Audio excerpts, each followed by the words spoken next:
What is going on, everybody? Welcome to the Week 6 edition of the Pro Football Focus Fantasy Show here on RotoGrinders. I am Brit Devine, joined by my man, Mr. Ian Hartitz, coming to you live from the Pro Football Focus HQ. Ian, drop some names. Who can you see over there? I found a kitchen somewhere that I'm showing right now. I think the important folks got the studio. But yeah, actually was running by talking to Chris Collinsworth about the coffee machine yesterday. So always seeing someone interesting here in Cincinnati, Ohio. Yeah, what's up, man? Glad to be back here for Week 6. Week 5 was fun, Ian, but we have all this data now. And usually I think we've talked about this a couple of times. 3 weeks, 2 weeks, we're always searching for this time when we can somewhat forget about 2020 and really focus on 2021. We're here. I think we've arrived to that. Yeah. The problem is everyone's hurt. So we'll have a lot of fun on this Friday show. I've mentioned it before. One of the fun things about doing the show on Friday is we actually get to talk about a lot of things that are happening in the injury world that you may not have heard on other shows. But we always start off with your mismatch manifesto on Pro Football Focus. If you guys want to read this, Ian lobbied with the guys over at PFF. It is free over there for the entire season. You can find that over on Pro Football Focus. If you want to get all the other cool stuff like grades, I like to read the utilization report from Dwayne "The Rock" McFarland. If you want access to all of that other stuff, you do have to have a subscription, but Ian's article is free. We go over it over here. Ian, let's pretend some people are new to this show, either on YouTube or on the RotoGrinders podcast feed. Explain to the people what you do, and let's jump into Week 6, man. Real simple. And if you follow me on Twitter and you see, the conditionally formatted blue and red charts I send out every week, that's where the article gets all the information from. So basically, when we talk about mismatches, it's always been something, regardless of what company you work for, what stat you're looking at. It's the offense ranks X in this and the defense ranks Y in this. So basically, to remove the two-way street, I just combined the metrics so we can get these clean, conditionally formatted columns to help tell us, hey, here's where the mismatches could potentially be. As always, we got to add some context, though. That's where the article comes in. That's where Britt and I come in. So starting things off with the explosive plays, this week we really see one quarterback stand tall among the others in terms of expecting the ball out. That is Joe Burrow against a Lions secondary that just really hasn't been able to slow down anyone this year. So Burrow, we have started to see the pass play rate move up a little bit in neutral situation. That was the only problem in the early part of the year, man. Before Burrow got hurt last year, he was number one in dropbacks among everybody. I'm not saying he's getting all the way back there, but at least in this matchup with the efficiency we're expecting him to have, might not need 40 dropbacks to have a big day at the office. We also see Matthew Stafford, Kyler Murray, even Carson Wentz set up well enough as well. Maybe some guys that could be in trouble. Justin Fields easily standing out as the worst. I mean, until this Chicago offense gives us anything, I think the only guy we can really trust at this point is Khalil Herbert, just because of all the injuries that have happened there. I'm sure we'll talk about him a little bit in the running back section. Also have Teddy Bridgewater and Baker Mayfield not looking great as well. All right, let's keep scrolling down your article. Again, if you guys want to check this out and read it for your own, you can do that without a PFF subscription. Let's talk about pace. One of the most important things, plays per game, really factors into projection sets and fantasy points that you can, targets, all that sort of fun stuff. One of the most important things in DFS when setting your lineups. It looks like we had one of the fastest projected paces. That was in last night's Tampa Bay at Philadelphia. What do we got on the Sunday slate? And I also want to note, things are a little different this week with the buys kicking in, and we still have London games. We've gone from 13 or 14 games on the main slate down to 10. So the ownership itself is going to get a little bit congested as we work through the plays later.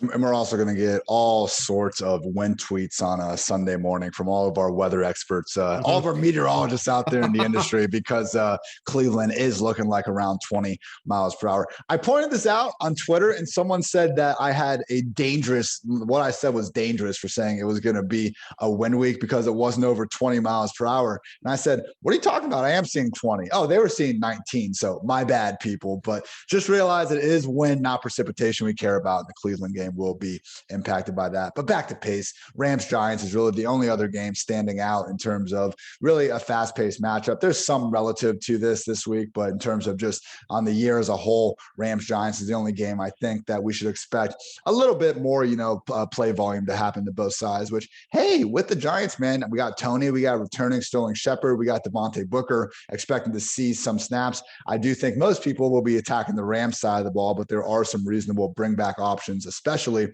with Daniel Jones trending towards being able to play some of the slower pace games, Bengals and Lions, as well as the Texans and Colts. So, I still think in these games, there are some options, but, when you see this slow of projected game pace, and particularly in like the Bengals case, as tempting as it might be for, Burrow, Chase, Boyd, whoever you want to do there, I am worried with Joe Mixon expected to have his usual workload back, just how many times Burrow will be asked to drop back in 60 minutes. Yeah, speaking of Joe Mixon, it looks like he popped up as a limited on the practice report, but we did get a beat writer a little while ago, right before the show, say he expects him to get his full workload. And I think Mixon, I got him down as one of my favorite tournament running backs this week, because I just don't think anyone's going to use him, because it has turned into running back chalk week, in my opinion, with that Nick Chubb. And then we're all going to be playing Mr. Kareem Hunt, I think. Yeah, I'm seeing it right now via NBC Sports Edge, formerly known as RotoWorld, that Mixon listed as questionable, but is firmly expected to play. And Bengals coach Zach Taylor said Mixon will play, and they're listing him as questionable because why the hell not, I guess, right?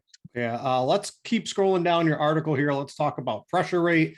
Maybe it'll help get your quarterback rattled. Maybe you might want to avoid him, or maybe we can find something here to help out the defensive selections, because those are always playing Russian roulette with defense. What do we got here, both positive and negative?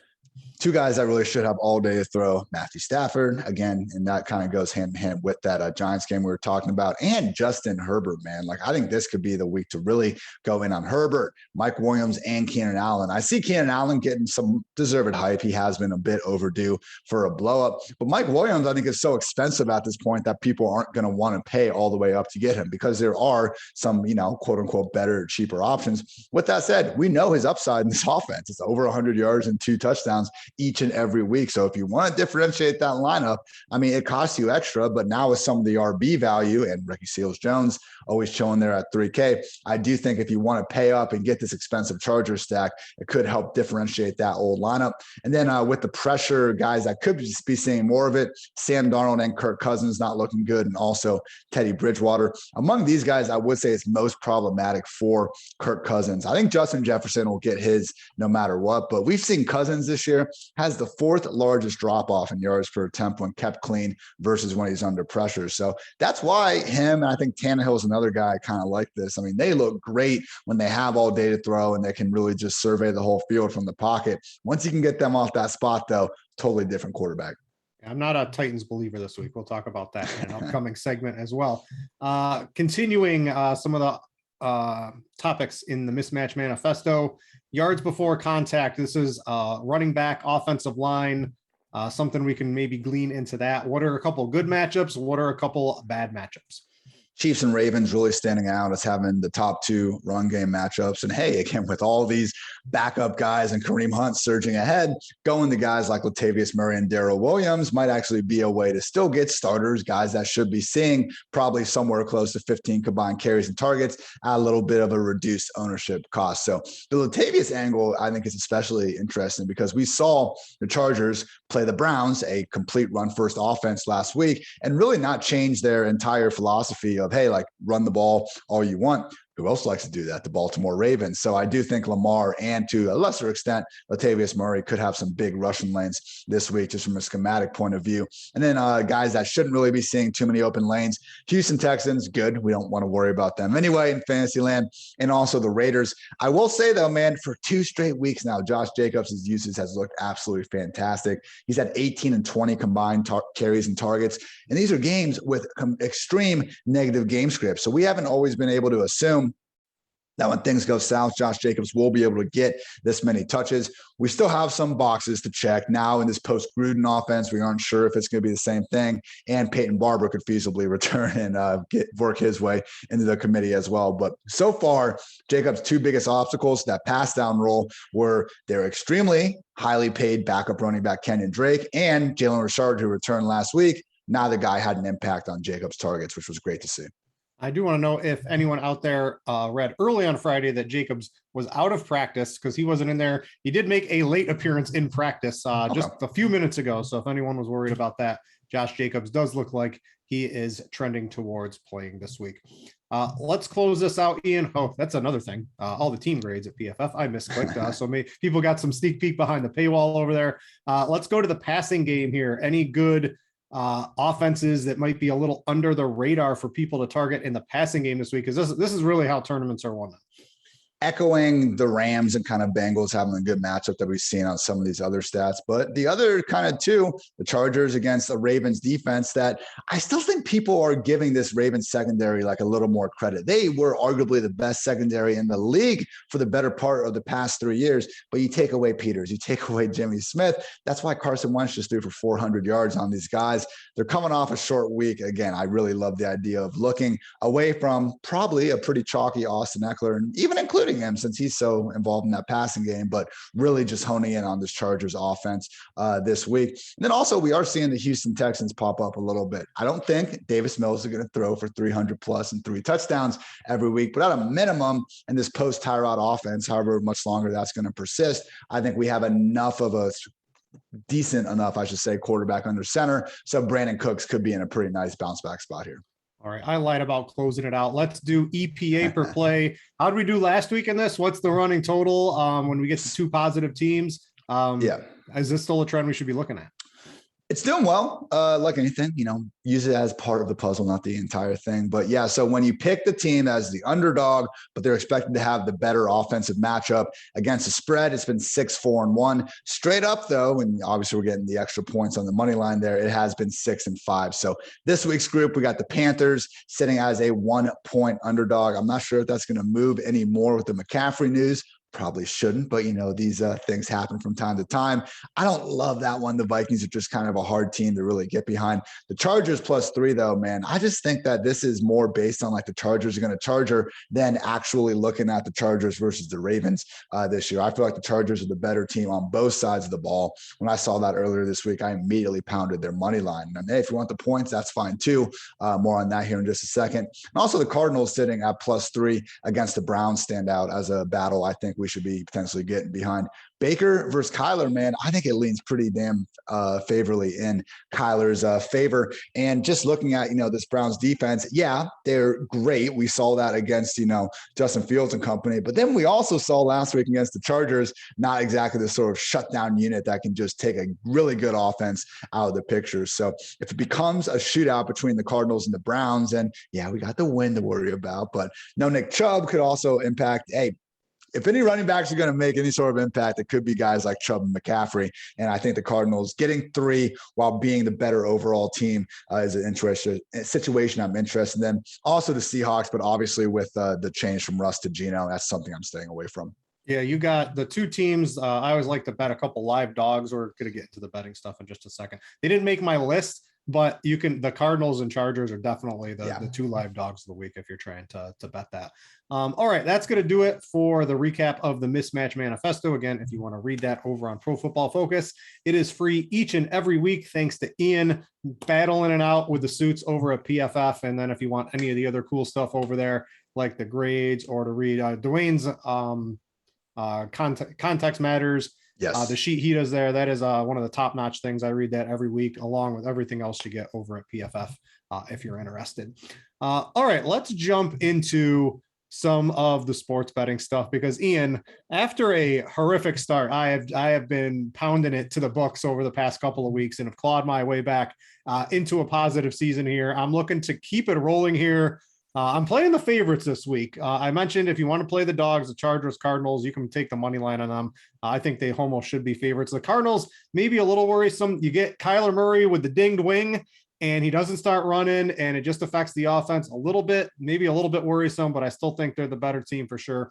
But I'm playing the favorites. The first one for me is the Packers, is 5.5 against the Bears. Now, I got you with the Bears last week against the Raiders because I didn't believe in the Raiders. Well, guess what, Ian, this week I don't believe in the Bears. So the Packers are just a better team. I know the Packers are dealing with a lot of injuries here, but this Bears offense is atrocious. They don't want to do anything with it. They want to run the ball like 30, 40 times a game. With Khalil Herbert, I don't know if that's really going to work against the Packers. Now it might, because the Packers stink against the run.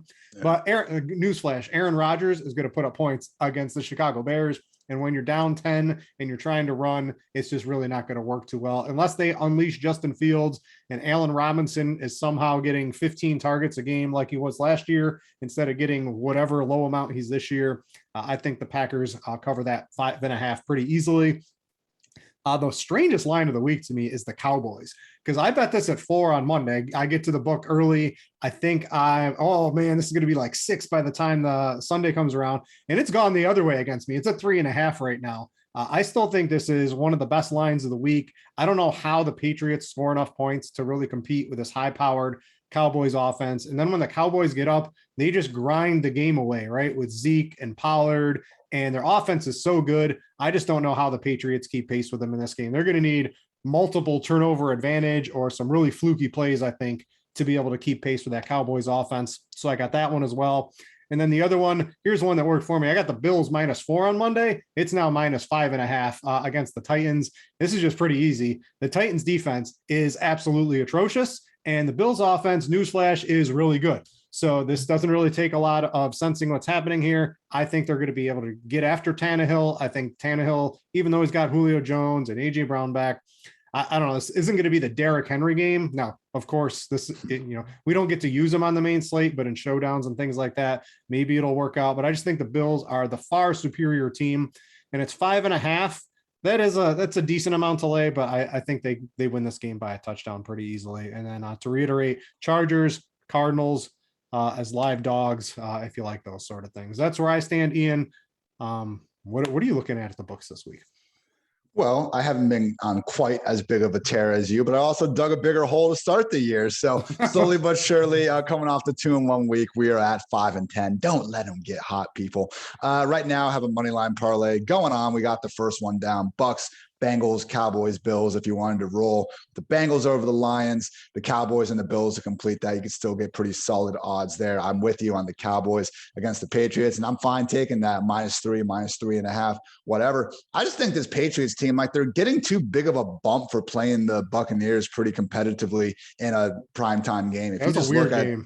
It was a weird game. I think if they played 10 times, like, that might be the closest that game ends up being. If you just look at them this year, they lose to the Dolphins in week 1. They beat Zach Wilson, and they end up beating Davis Mills in a game that was entirely too close. So, maybe their O-lines could be a little bit healthier this week, but I just don't know, even with a healthy O-line, what the ceiling on this offense is. Mac Jones so far is like the single worst deep ball passer in the game. And Trayvon Diggs is a game time decision. I can see a path to the Patriots not being blown the hell out, but either way, I think 3, even 3.5 is just far too low on this. I talked about the Chargers again. I'm in on the money line there. I just think they're better than the Ravens each and every way around. And you can say, oh, we gotta go from West Coast to, all the way out in Baltimore. Baltimore's also coming off the short week in that Monday night game that went into overtime. You could make the, coming off a big emotional win storyline if you wanted to as well. And then finally, I think the Giants at +9 just seems a bit extreme, man. They're home. We do have the LA going all the way to New York storyline going there. And, the Rams, after they got that Buccaneers win, it was like, whoa, like we might be looking at the best overall team in football here, potentially. Not so much over the last 2 weeks. Disappointing loss to the Cardinals. And then even in that Seattle game, like, it was way too close with Russ barely playing in the second half, I think, for comfort there. So Giants, we got Daniel Jones coming back, who's been playing great this year. Like, it sucks he got concussed immediately against the Cowboys. Cowboys. But if you take that one out of the picture, I think the Giants are a good enough team to at least keep this one within a touchdown. I certainly think the Rams will win, but I think the Giants at home as 9 points, that's just too high for me. Yeah, a couple others. You mentioned the Rams almost, not really beating the Seahawks are really garbage, and I don't really like the Steelers, but I think they're going to win pretty handily against Seattle this week. And the Chiefs, with all like Washington is just falling apart at the seams on Friday's practice. You got McLaurin with a hamstring injury. That sounds pretty not great for his ability to play on Sunday if he shows up on the Friday practice with that. You've got Antonio Gibson still dealing with a shin. If Ricky Seals-Jones is the number one target, I don't know if they're going to be able to keep pace against Patrick Mahomes this week. So I do like the Chiefs I think it was at 6.5, and maybe it's moved with all that news. But I do like the Chiefs as well here. I just like the favorites quite a bit this week. I think they all cover pretty easily.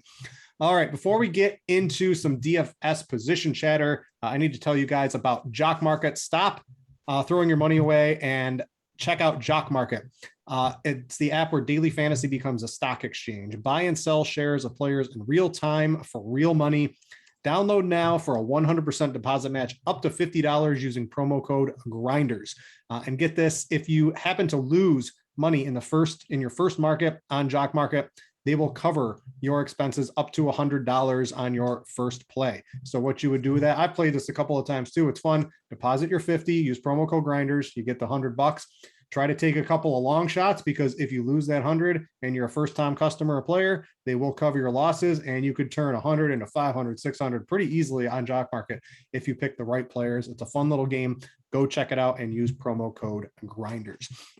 All right, I hate when it's like the super chalk week, Ian, and it's really, the lineup almost makes itself for a couple of reasons. I guess I'll start from the top down. The first thing you have is we had the Ravens offensive explosion on Monday night. So that didn't get factored into their salaries this week. So you've got Lamar Jackson, Mark Andrews, and Marquise Brown, all relatively cheap. And then we've got all these injuries popping up later in the week, so those salaries are not accounted for. Then you've got a 3K tight end that plays every snap and might be the number one target for Washington this week. So cash games, there's still an edge because so many people play NFL, but at least in the higher stakes, the edge is going to be pretty thin, and it's definitely going to be a little thinner as you work your way down the buy-ins this week, particularly because like at quarterback, it was Heineke and it was Lamar. And if Terry McLaurin's out and Antonio Gibson is still a little banged up, I don't know if I'm going to trust in Heineke to be able to get some extra money to play those high-priced wide receivers and things like that. So it just really looks like Lamar Jackson in cash week. He's too cheap on all the sites. He had the big blow-up game. I know the Chargers, they really limit those deep plays, that is the Lamar Jackson game plan when he throws the ball. It's chuck it deep to Marquise Brown, hit a couple big plays to Mark Andrews, but I still think they're going to find a way to get it done. I don't know about Latavius Murray because he looks like total garbage. Maybe we can talk about that a little bit more. But Lamar Jackson, he's going to get his rushing. The floor's so high, the ceiling's even higher. Maybe the ceiling game might not be there against this Chargers defense, but that floor is going to be there. Sort of like Jalen Hurts. Come hell or high water, Lamar Jackson's going to get there. He's just too cheap given his recent performances. Yeah, and again, we talked about the Chargers before. If they would have adjusted more to the Browns' run-first offense, I would be wondering if this could be a trap game of sorts for Lamar, but they didn't. So, it is nice we do this on Fridays. I record my DFS episode of the PFF Fantasy Football Podcast on Thursdays. And I went through this, great cash game segment where we were mostly building around Taylor Heineke, but you take away Terry McLaurin from that equation, you give a lot more value at running back, and all of a sudden, let's just go up and get to Lamar Jackson. I guess the question after that, though, is who do we want to exactly stack him with? Do we just want to go naked with it? Or Hollywood Brown, I think, is more than affordable at 5,900. And even Mark Andrews, man, I know it's Kelsey or RSJ week, but the fact that Mark Andrews is only sitting there at 5,200 on DraftKings, the Chargers, I think they used Derwin James differently this year. He was such a great tight end stopper his first year. And Brandon Staley said it, he plays 5 different positions for them. So this isn't a slight on Derwin James. It's just a reality. They've been the league's worst defense in fantasy points per game allowed to tight ends so far this year. So Andrews, Hollywood, Lamar, I'm not saying you need to stack all them together, but they're certainly all getting that Monday night discount as you brought it up. With the GPP side of things, I mean, I think that's where our conversation will be a little more interesting this week. Again, love the idea of going with Justin Herbert, getting Keenan Allen, hopefully Mike Williams. The guy hasn't been able to practice all week. I've got the impression that it just seems to be more rest than anything, but we'll see what the final injury designation says. If Mike is out, I would say my favorite QB 2 wide receiver tournament stack. How about a little Sam Darnold, DJ Moore, and Robbie Anderson? I've been calling for that squeaky wheel Robbie spot for the last 2 weeks now.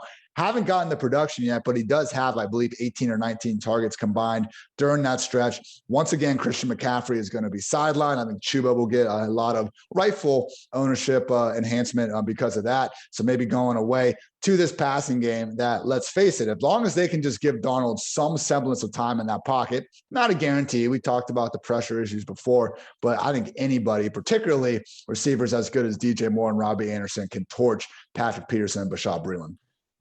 News alert, bing, bing, whatever noise you want to make. Mike Williams not at practice on Friday. So he has 3 straight did not practice. That just happened a couple of minutes ago. So during the portion open to the media, he was not there. We'll have to see if he suits up. If Mike Williams isn't in there. Now he's expensive. So I think a lot of people were going to play Herbert to Eckler to Keenan Allen and maybe mix in the tight ends because Williams is just super expensive. If he's out, does that change your thought on the stack at all? Or are we just kind of sort of rotating in Keenan Allen, Austin Eckler types? I mean, it gives us the potential to go all the way down to like Jalen Guyton and Josh Palmer if we want to get real funky with it. But yeah, I think more than anything, it's just Eckler and Keenan become guys that we might want to just really try to squeeze in to the cash game spot. We'll see, man. I feel like the Chargers in the past have done this with Keenan and guys. Like for other teams, a full week of DMP is like, yeah, this guy's not playing before, but I could see a scenario with the Chargers where it happens. Like Justin Jefferson, Adam Thielen didn't practice all week, and they're not even listed on the injury report. So not good. I wish he would have been out there. Let's see what the final designation says. All right. And then my Hail Mary, I guess, in tournaments this week is going to be Carson Wentz.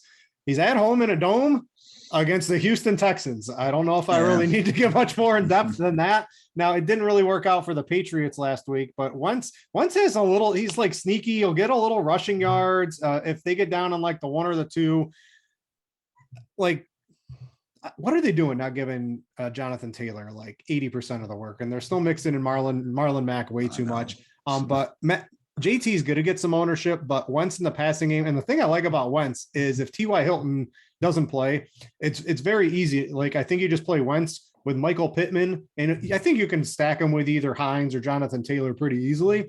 And you run it back with Brandon Cooks or pick a irrelevant Texans wide receiver that had a good game last week and really pray. But the stack really does seem to make itself.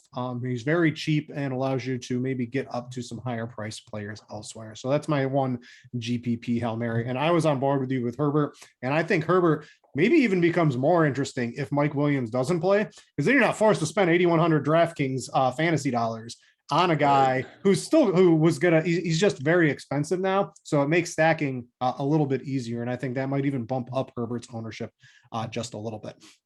Let's jump to running backs. And I guess this is where I think we've got a couple really chalky plays for cash games this week. Everyone with the Nick Chubb news is going to play Kareem Hunt.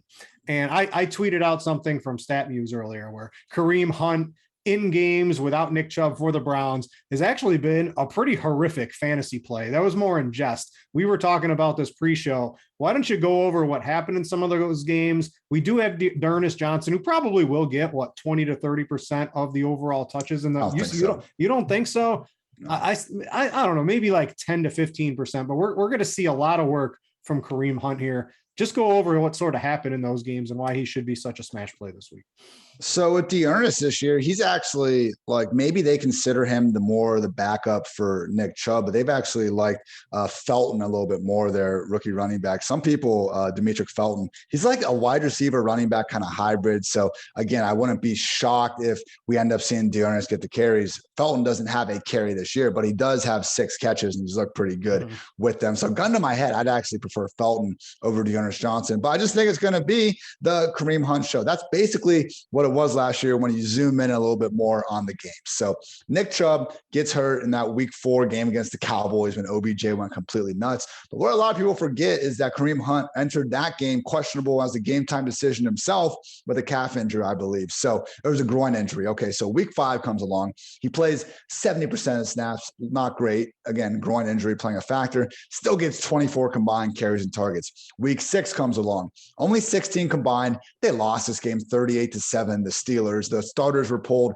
not even in the fourth quarter, late third quarter. That's how bad of a beatdown it was. What happens after that? 22 combined carries and targets, 17 combined on 90%, 86% snap rates. I believe the last game was one of like 3 straight just weather meltdowns the Browns had to deal with as well. So I know it's easy to just take the 4-game game log and look at it and say, oh, Kareem Hunt was more of like an upside running back too. What's the big fuss about that 90% usage for him? If he gets it in this version of the Browns offense, man, in a reasonable matchup, like he's my RB4 on the week in season long. I don't think there's a single start sit question that you can get away from. And then when we look at the price in hand, it was already kind of curious he was this cheap, man. He's been just objectively better than Nick Chubb this year. And it's nothing against Nick Chubb. They're both top 10 running backs. It's ridiculous they're on the same team. But to see Hunt already in the low 6K range even before the injury, I thought was interesting. So just based on this projected workload, which again, true 80-90%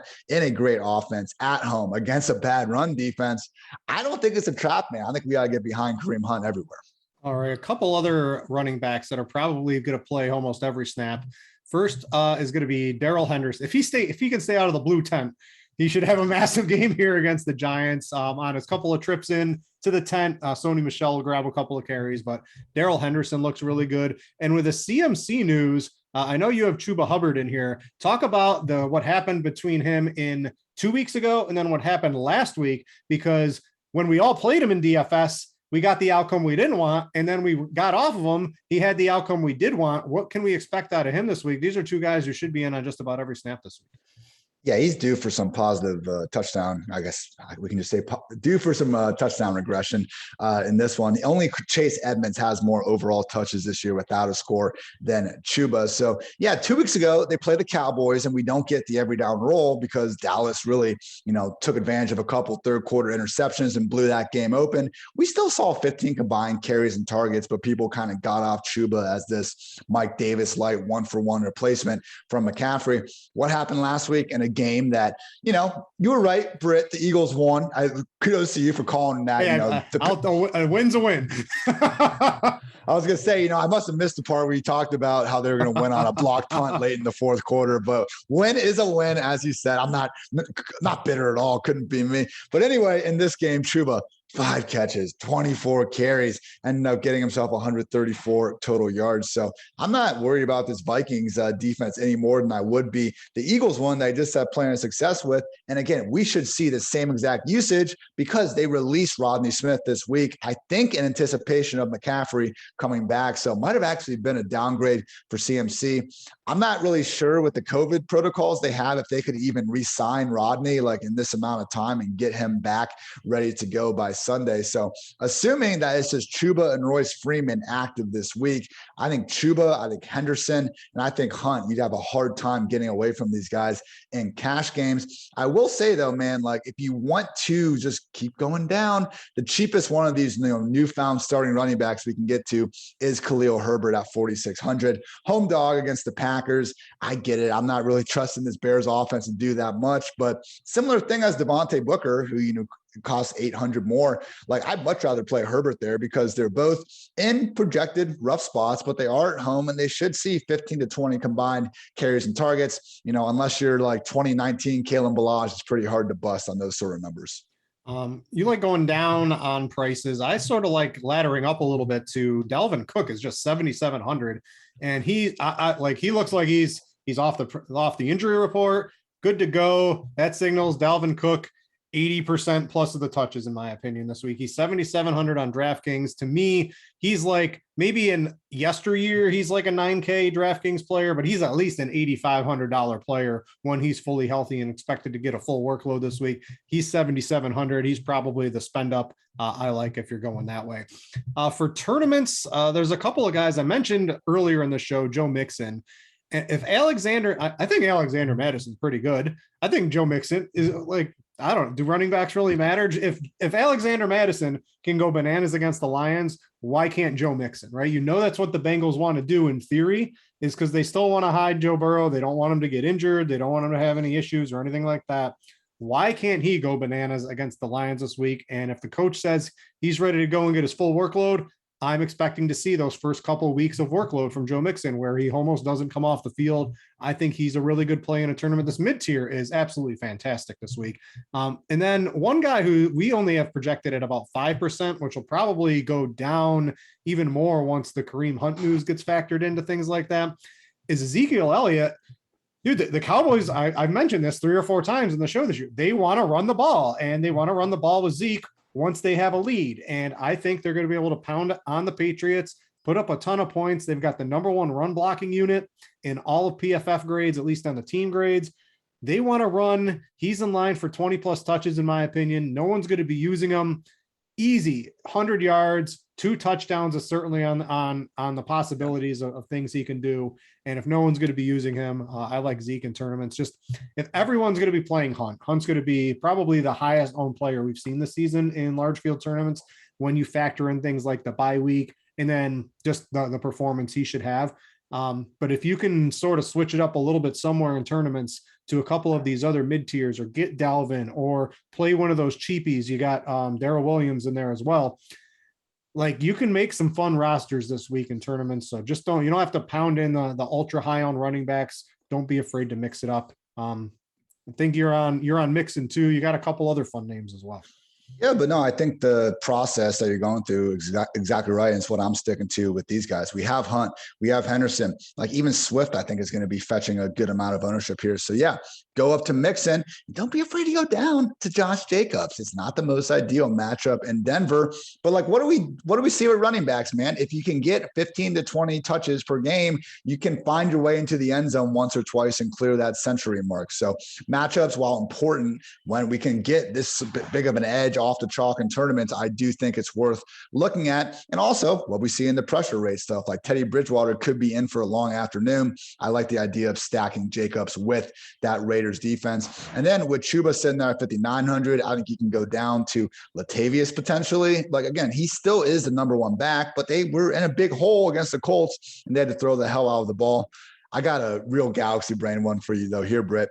J.D. McKissick all the way down at 4,800. Gibson is listed as questionable. I'm expecting him to play, but like, this idea that these scat backs don't have upside, I don't really think is true. If you look at McKissick's finishes this year, week 1, RB77, week 2, RB7, week 3, RB46, week 4, RB14, week 5, RB68, even number weeks, man. JD McKissick goes off. Like, fantasy football doesn't need to be that hard. But even going back to the second half of last year, this dude had like 4 to 5 top 12 finishes down that stretch. So if Terry McLaurin's out of the picture, like who else are they going to throw the ball to? Curtis Samuel's out. We could actually see McKissick get back to working as a true wide receiver like he did for large portions of last season. So everyone wants this Chiefs-Washington game, and how do we expect it to go? Probably the Chiefs getting up a lot and Washington having to play comeback. Well, McKissick's the guy that's on the field when they're doing that. So everyone wants RSJ and stuff, but McKissick could be the one where when we see his game log, on Sunday night, we're saying, why would you throw the ball 13 times to JD McKissick? Could be one of those kind of weeks. I know a lot of you guys out there listen to this or, on the RotoGrinders podcast feed or watch it on demand later. If you are on YouTube watching it, please like and subscribe. It helps other people find it. And if you are watching this live, don't forget, we have a lot of cool shows on the RotoGrinders podcast feed. You can go check that out if you want to subscribe to that. Everything's delivered right to your phone. You don't have to find it. It's just delivered right to you. You can catch everything on demand. All right, let's get into wide receivers. And I think wide receivers are the spot where you're going to get a little difference. But the problem, at least in cash games, is if you plug in all the players we already mentioned that are going to be super high owned, you're left with a very distinct salary range to work in, which is this 5 to mid to high 6K range to really fill out your rosters with good players. You can also, there's a couple 4K receivers I think you can mix it up with. Going any cheaper than that does look a little dicey. So like the Michael Pittmans, right, who's definitely the alpha wide receiver going up against the Texans. I mean, he's gonna, like, it seems like a lock. He should get double-digit fantasy points. I think he's a reasonable play. You've got Marquise Brown.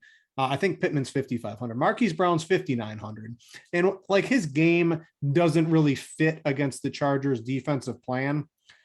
But like, you got to think coordinators are smart enough to realize maybe we can't get 25-yard passes to Marquise Brown. Let's cross him along the field and let him use his speed to separate that way. Maybe I think he should be able to do a pretty good PPR game at 5,900. You got T Higgins, right? And we know Jamar Chase is getting all these touchdowns, but it looks like Tyler Boyd's probably the odd man out when everyone's healthy on Cincinnati so far this year. And Higgins is just, he's a reasonable price tag in that mid $5,000 range. That's sort of where everything's sort of coming into me. I think if Mike Williams is out, I think Keenan Allen's going to be reasonably popular too. His price is just low enough where you can reach for someone like him. You've got Amon St. Brown for the Lions. He's 4,200. That's probably the cheap guy I might be interested in. Back-to-back games with 8 targets.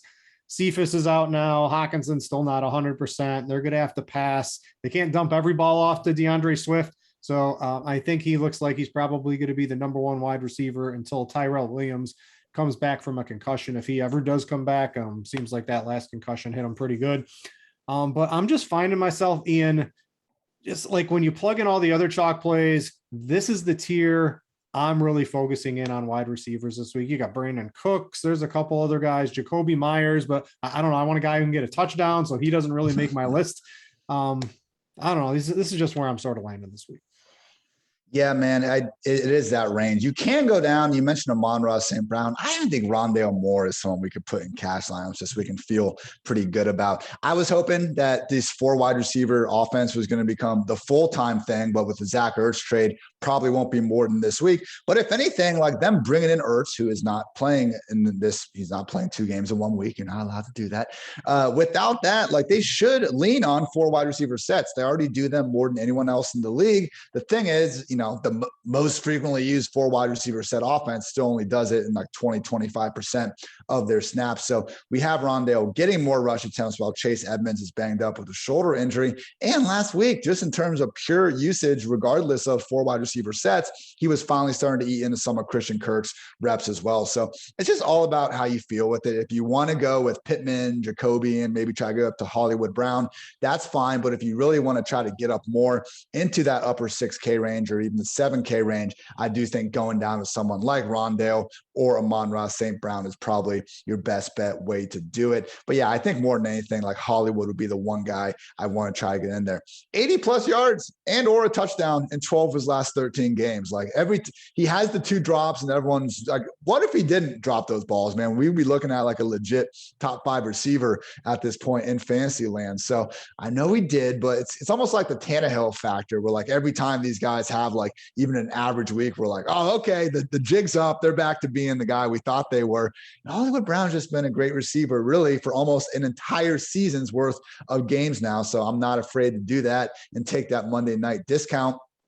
In terms of tournaments, maybe, just maybe, DeAndre Hopkins finally gets the blow-up week. He did return to practice this time. And the bigger issue with the Cardinals, like I know their targets have been much closer than we've seen in past years, but we also just haven't seen a game yet where Kyler has had to really throw the hell out of the ball. The Vikings game was really their only close one that was somewhat back and forth, but even then the Cardinals kind of jumped out in front. We do have Kyler popping up on the injury report with a shoulder injury. As we remember last year when he was dealing with that, it did force him to run the ball much less. So I think Hopkins and Rondale as well make sense in a game where people will be a lot more into it if there wasn't that win to worry about. Also, Robbie Anderson, mentioned him before in the Sam Darnold potential stack. And one guy I think you like as well, Odell Beckham, with everyone just saying, hey, he's done. There's nothing you can do about it. You know, Britt, I do put my phone grinder hat on every now and then while I'm chilling here at the PFF headquarters. And I went back in that Chargers game and counted no fewer than 4 times when this dude was breaking open downfield. What'd they talk about during the week? You know, Beckham, he's like, yeah, of course I want the ball more, but happy to be winning. And Baker complimented his run blocking, which, you know, it's sad that we have to talk about OBJ's run blocking. That's what we've been reduced to. But truly, this guy is going out there like there's no divaness like going on right now. This dude is going out there doing his job, and he's their number 1 receiver, clear cut, as long as Landry remains sidelined. So it's been ugly that we haven't gotten the freaking 5 potential touchdowns or whatever it is over the past 2 weeks to come to fruition. But maybe, just maybe, as soon as everyone is fully off him, this is when it finally comes together for OBJ. Yeah, I wrote down my exact words. He's pissed enough people off to be viable this week, because people used him in cash 2 weeks ago. Then he was a semi-fringe play last week, and it just hasn't worked. And that's when you want to sort of jump on these guys when their salary goes down and people are pissed off. Though if the wind wasn't there, it would make a little bit more sense. But it's even better leverage because everyone's going to Kareem Hunt this week in tournaments. So that gives you some real extreme leverage if it's Odell Beckham that happens to find the end zone for the Browns this week. A couple other ones, the Rams passing game, you mentioned it in, you know, and some of your stuff from your article earlier in the show. If you play Woods or Kupp, you're, you know, with Matt Stafford, right, you're getting extreme. I think Darrell Henderson should be one of the more chalky running backs. So you're getting some leverage off of them if they happen to be the ones that get into the end zone. And the same, Justin Jefferson just does it every single week, puts up, he could literally have a 40-point fantasy game at any point in the season for sure, if he happens to get 2 touchdowns, 10 targets and things like that. And if Dalvin Cook does become reasonably popular, you can play him. And Adam Thielen's price is cheap, and maybe he was dinged up a little bit, but he likes to catch touchdowns, and touchdowns count for fantasy points. Last I checked on DraftKings, you get a point for the catch and 6 for the touchdown. You get 2 of those, you don't need many yards to have yourself a good game. So the Vikings receivers have been a staple point of me talking about them in tournaments all season, and they just never get enough ownership. And I think you can use both of them again this week for some leverage. All right. Before we talk about tight ends and wrap up the show, I want to let you guys know about RotoGrinders Premium. We talk about ownership. If you want to get access to that, if you want to know who's going to be used, who's not going to be, we have that here. If you want to get access to Lineup HQ, you don't want to I still hand build like 20 lineups a week, Ian. It's a pain in the butt sometimes. If you just want to click a couple of buttons and you want to use Lineup HQ to do that, you can do that along with all the articles. My Millionaire Maker article, I just released the week 5 recap earlier in the week that went over the first 5 weeks, along with how ownership trends move up and down during bye week. So there's access to that, along with a lot of other things. You can get that at RotoGrinders with Premium. If you want the whole package, we have that. If you just play NFL, we have access to just an NFL version as well. So make sure to check that out. All right, let's go to tight ends for cash, Ian. And like, it's just tight ends. It's horrible this week. And I know Travis Kelce's 7,000, which is, I believe, his lowest. Let's see here. It is. Yeah, he was 7,300. But dude, I don't have $7,000 for Travis Kelce because there's 2 better volume plays, I think, this week. And it's Mark Andrews at 5,200, who, if you're spending up, he looks really juicy because he didn't get that price bump. If the price bump was factored in, he'd probably be, I don't know, probably priced just like Darren Waller at 6,600 this week. But the one that's really eyeing me on DraftKings, whenever you can get the cheap tight end that's, you know, gets a lot of targets, that actually is on the field, that runs routes, that gets end zone targets. This is not Evan Ingram. This is Ricky Seals-Jones. And we sort of liked Ricky Seals-Jones over Evan Ingram last week. And with all these injuries going on, possibly in Washington, with McLaren popping up on the injury report on Friday with a hamstring, that is not good. Ricky Seals-Jones might be the focal point if your boy JD McKissick doesn't come through. He's just 3K. He should be like if ownership was factored into what he's going to be owned this week, and like the Terry McLaurin injury, if he happens to sit, was factored, he'd be like a $45,000 to $5,000 tight end on DraftKings. He's 3K, and that's just what really makes the rest of your lineup look good. It's going to be a very chalky week because I basically laid out the lineup for you. That's going to be super popular over the course of the show. But that's what happens on some of the bye weeks, and it looks like RSJ is probably my preferred option. I mean, RSJ, I know he's had some past, like he's, you know, we've been doing this for a while, Britt. We've seen an RSJ week before where he's elevated to a alleged starting role and then he busts when everyone gets behind him. But he's had this, weird little clique of fantasy analysts that like him because he's a converted wide receiver that looks like one when they throw him the ball. So he's already made like 2 handfuls of really good plays throughout this year. He had a good 40-yard catch and run nullified last week just on an illegal man downfield penalty that unfortunately didn't do him any favors there. But they are giving him a true every down role. Like we're talking 99% snaps. Logan Thomas got hurt and they just said, you know what, next guy up, RSJ, you go be Logan Thomas. So at 3K, man, the way the cash lineups are setting up, I do think it makes the most sense to probably go down to him. It hurts not having Kelsey, but we want these running backs. We want Lamar. We can save some cash on defense by going with the Lions at home against the Bengals.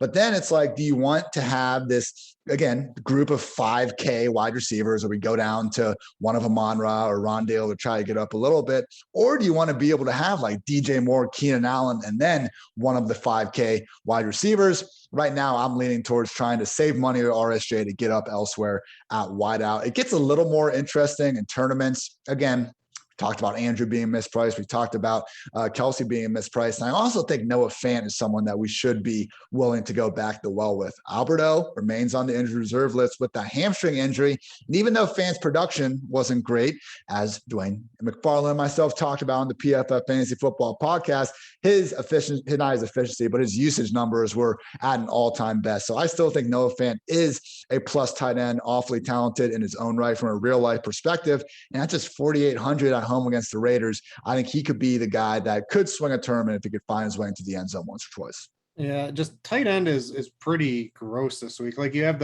I think Kelsey, Andrews, RSJ will probably make up like almost half of all tournament teams. When I did my original cash lineup yesterday, before we got, the Kareem Hunt news and all this, I had RSJ as my tight end and Kelsey as the flex because I thought, hey, we have 2.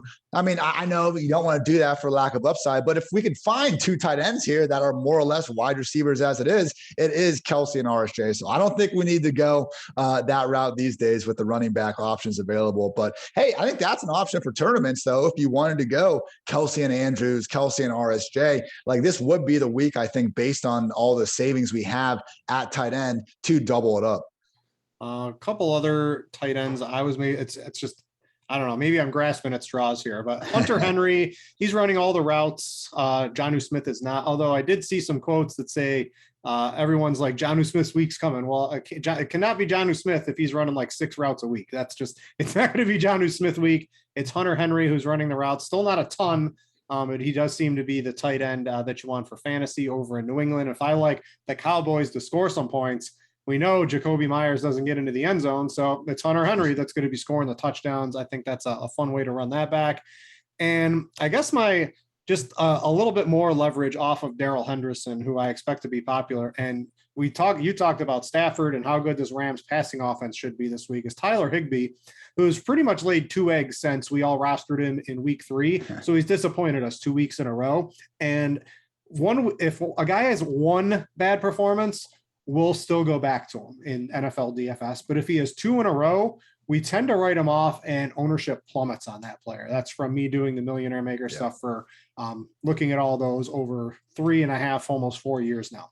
So if you're looking for some ultra leverage, ultra low owned tight ends, Tyler Higbee, someone I might want to run back at it. But it really just seems, I even think I hate playing the cheap, chalky tight end in tournaments, Ian, but it's Ricky Seals-Jones. There's nothing below him that's interesting, and there's not even really anything until you get to Hunter Henry that's interesting. Well, and like the rest of the positions, we don't have really good, like if you look sub 4K wide receivers, there's Brian Edwards, there's like KJ Osborne, but there's no one you feel overwhelmingly good about. And the cheapest running back is Khalil Herbert at 4.6. So again, the quarterback, when we lose McLaurin, likely we're kind of losing Heineke as well. RSJ, and again, I think Detroit, if you want to go that route on defense, are the 2 easiest ways to save salary this week, regardless of what position we're talking about. Yeah, you could Jared Cook dart throw, but that's still 3,200. And it's a really bad tight end spot for the cheap ones, which Ricky Seals-Jones, I would not consider him a good tournament play, but I just think if you're saving money he's really just about it. And I would do something goofy in the rest of my lineup. Again, like he's not your typical like 3K tight end. He's playing every single down. We know he's a talented pass catcher. This isn't like Will Dissly, Jack Doyle. Hopefully they like catch one of their 2 targets in the end zone type of deal. Real quick on the defenses, because I know I've been saying the Lions, that'll probably be the popular cash one. But I do think if you want to, again, try to follow the right game script thing and, get your running backs benefiting from a dominant defensive effort, the top 3 units by far standing out in terms of getting pressure on guys like we talked about earlier with their running backs. Dalvin Cook and the Vikings defense going up against Darnold. O-line injuries, still holds the ball a lot. And then also Chuba in the Panthers defense, in the same reasoning with Kirk Cousins having those aforementioned issues against pressure. And finally, Josh Jacobs in the Raiders defense going up against Teddy, who has played great this year, but he also still does hold the ball a lot, and that can lead to some of those fantasy-friendly fumble opportunities. All right, that's going to wrap it up for the Week 6 edition of the Pro Football Focus Show here on RotoGrinders. Again, if you want to check out Ian's article, The Mismatch Manifesto, you can go find that on Pro Football Focus under the fantasy tab. It's under the fantasy tab, right? Or is it in the general tab? It's there. It's on my Twitter at iHeartitz as well. So if you type in Week 6 fantasy mismatches on Google, you'll find it in no time. All right, you can read that for free. Check out Jock Market. Glad to have them doing an ad during the show. And everyone have fun out there. Hopefully you crush it at the sports books and your DFS teams are at the top of tournaments this week. For Ian, I'm Brit. Thanks for watching, everybody, and we out ya.